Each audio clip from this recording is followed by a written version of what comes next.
Munshi Manubarwala memorial charitable ટ્રસ્ટમાં કેમ્સ વક્તૃત્વ સ્પર્ધાનું આયોજન કરાયું.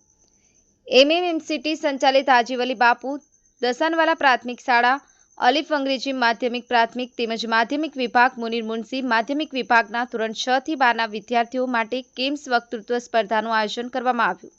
વીસીટી હાયર સેકન્ડરી વિભાગના શિક્ષકો દિવાન ફિરદોસબેન તેમજ મુનશી આરિફાબેન નિર્ણાયક તરીકે ઉપસ્થિત રહ્યા હતા. ગુજરાતી માધ્યમના હેડ મંસૂરી આસિફ સરે ઉપસ્થિત રહી સ્પર્ધકોમાં ઉત્સાહ જાગૃત કર્યો. શાળાના આચાર્યો મહેફૂજાબેન દ્વારા સ્પર્ધામાં ઉપસ્થિત સર્વેનું શાબ્દિક સ્વાગત તેમજ આભાર વ્યક્ત કરવામાં આવ્યો.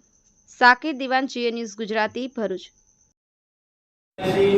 મહેમાનો અને મારા વાલા વિદ્યાર્થીઓ,